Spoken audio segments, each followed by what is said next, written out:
Bem-vindos ao Fofoca de Segunda, o podcast que desenterra os acontecimentos mais chocantes da história. Olha aqui, seus fofoqueiros. Vocês acham que sabem tudo sobre o passado? Acharam errado. Nós, que temos a língua mais afiada que chicote, vamos te contar os casos que só os maiores xeretas da história conhecem. Toda segunda, um novo episódio para você começar a semana com o pé direito. Ou com o pé torto, né? Vai saber.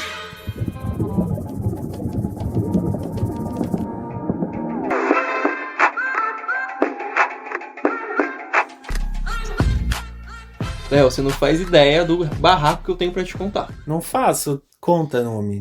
Cara, você sabia que durante o período colonial rolou uma revolta por causa de cachaça? Ah, era isso? Era, ué. Não, isso aí eu já sei. De pinga eu entendo, meu filho. Não, mas é cachaceiro, hein, rapaz? Não é nesse sentido. É que assim, então agora deixa eu me explicar.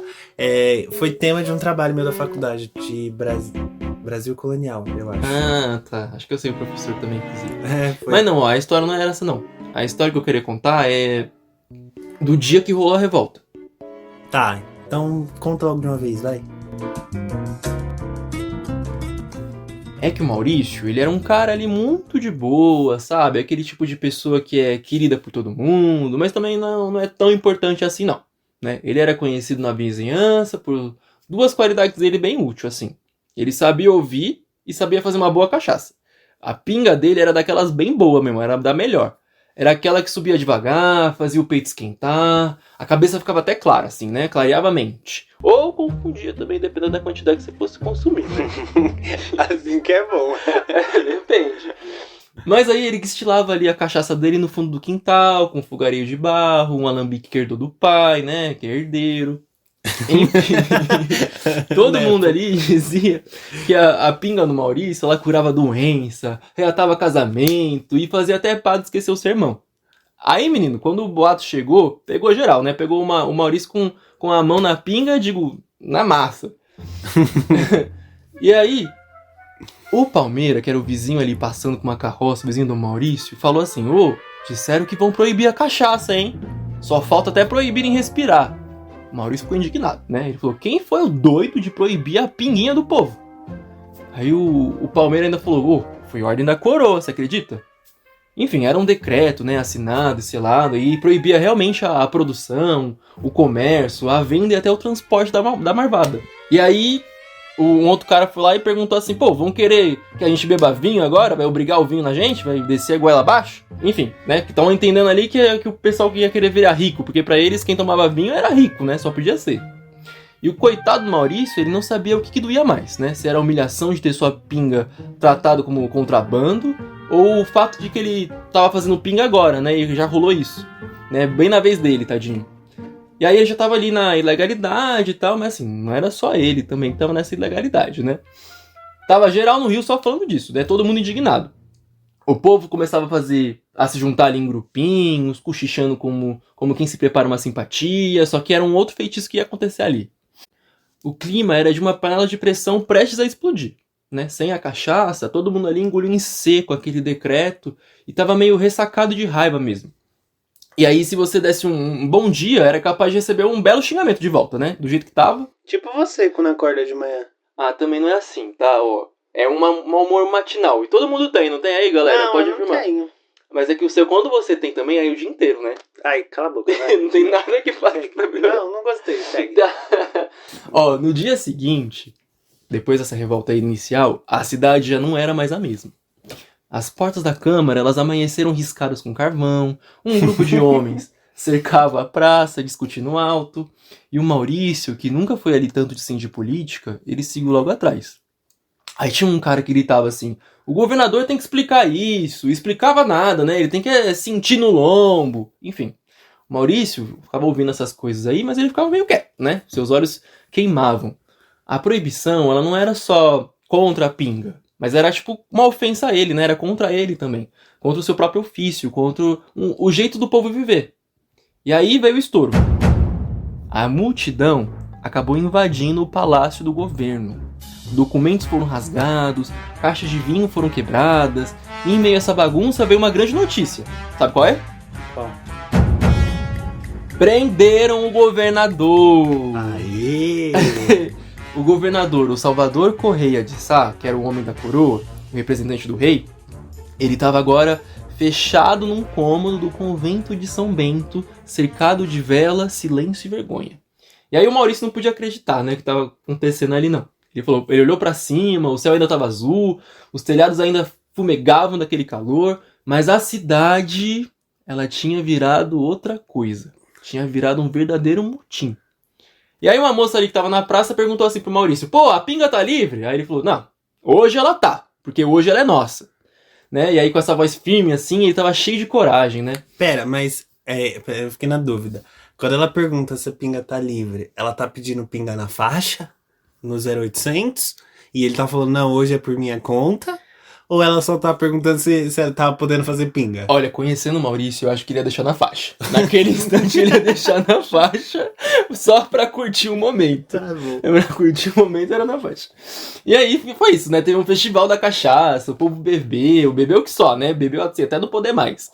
E aí o Maurício, sentado na calçada, com aquele barrilzinho dele no colo, ele sentiu que talvez ele não fosse assim capaz de mudar aquele mundo. Mas pelo menos, por um dia, o povo tava tomando a verdadeira saideira deles.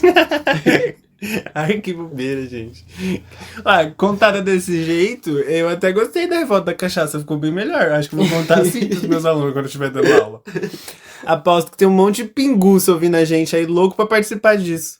Mas, ó, agora, eu acho que a gente precisa contar a parte triste também. Ah, mas acho que pode deixar só esse gostinho. Não, eles não podem. Não, a gente não pode deixar eles iludidos, achando que foi só festival, cachaça e pinga e terminou aí a história. Seria bom se fosse. Não, tem mais BO aí também. Então, vamos entender agora por que o povo ficou tão revoltado com essa proibição da cachaça, né? E aí, para entender isso, a gente precisa olhar para o cenário colonial do século XVII. Né? O Brasil ele ainda era uma colônia portuguesa. E Portugal fazia questão de lembrar isso todos os dias. A coroa controlava tudo. O que se plantava, o que se vendia e o que se importava. E, claro, controlava o que se bebia. A preferência oficial era pelo vinho europeu, que vinha direto de Portugal. Caro e cheio de imposto, óbvio. E será que era tão bom assim? Claro que não. Enfim, enquanto isso, aqui no Brasil, a cachaça ela era a queridinha do momento, né? Tava nos engenhos, nas ruas, nas tavernas. Ela era feita da cana que o próprio povo plantava. Então ela era barata e era bem forte. E o sabor era da terra. Mas aí, Portugal olhou os números e surtou. A cachaça tava irritando mais que o vinho. Tava ganhando carreira internacional até. Nossa, é tipo aquela, assim, pensando numa linguagem meio diva pop, é quando tem aquela rivalidade entre Britney e Madonna, surgiu, sabe? O que seria a cachaça? A Madonna ficou o vinho, que é o mais antigo, no caso. Ah, mas nesse caso acho que eu prefiro o vinho, então. Ela envelheceu igual o vinho. A Britney foi pro saco, né? Não, vai, continua, segue. Desculpa, fãs da Britney. Enfim, a pinga ela já circulava até nos portos africanos. E aí era uma parte do comércio bem maior, né? O tráfico negreiro do Atlântico. Porque assim, era uma lógica mais cruel aí. Os portugueses, eles levavam a cachaça para o continente africano e aí, em troca, eles compravam pessoas escravizadas. E aí essas pessoas elas eram trazidas à força para o Brasil e parte delas era enviada à região do Prata, onde elas eram trocadas por prata, que depois voltava para a galera do Rio de Janeiro, enfim. Ou seja, a cachaça estava no centro de uma rota internacional onde ela não era só símbolo popular, ela era também uma espécie de moeda. Só que isso incomodava um pouco Portugal, né? Porque a cachaça ela não gerava os mesmos lucros para os cofres da metrópole. E aí mais, né? Ela era feita também aqui, longe do controle direto deles. A gota d'água foi quando perceberam que até a elite colonial estava trocando o vinho europeu pela branquinha brasileira. E aí veio o decreto, né? Então, em 1649, o rei proibiu a produção e o comércio da cachaça. Mas a ordem demorou para pegar, né? Só em 1660, ali, com a chegada das novas instruções no Rio, é que a coisa explodiu mesmo. E explodiu no lugar onde o povo vivia da pinga. Explodiu onde a bebida sustentava famílias, rolava em batismo e regava o luto. Explodiu onde a marvada era mais que um trago, era a identidade. E foi aí que o barraco desabou.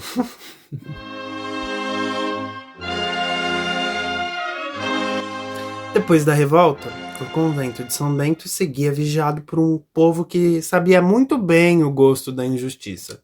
Só que, como sempre, a coroa não deixou barato, né? A repressão veio e veio forte. Veio com Carta de Lisboa, veio com tropa, veio com sede de vingança.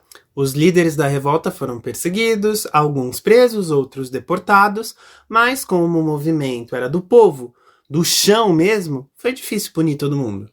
O governador Salvador Correia de Sá, aquele que tinha sido preso pelo povo, né? Ele foi libertado e reempossado. Mas ele voltou diferente, ele voltou ali mais cauteloso. E Portugal, bom, até tentou manter a proibição, mas percebeu que era enxugar gelo. Porque no fim das contas, a cachaça sobreviveu, né? E mais do que isso, ela se fortaleceu. Porque ela ganhou prestígio, ganhou imposto, reconhecimento oficial. A revolta da cachaça pode até parecer pequena nos livros de história, mas ela mostra uma coisa poderosa. Quando o povo se organiza e quando a marvada entra em jogo, o povo vira uma fera. E olha, se você acha que a cachaça ela é só uma bebida, segura essas curiosidades que provam que ela é praticamente um personagem da história do Brasil. Para começar, você sabia que a cachaça é a primeira bebida destilada produzida nas Américas? A destilação começou aqui antes mesmo do rum, e olha que o Caribe é famoso por isso, hein? E ela já teve mais de 3.000 apelidos. Ou seja, um deles assim, Branquinha, Marvada, Água que passarinho não bebe, Pinga do capeta, Caninha, Mé, Danada, Paraty, enfim. Falando em Paraty, o nome dessa cidade colonial do Rio virou sinônimo de cachaça porque era de lá que saía a mais famosa do período. E aí hoje a cachaça ela é patrimônio cultural brasileiro. Então ela tá no centro da roda de samba, no altar do candomblé, na prateleira do bar e na memória de muita gente.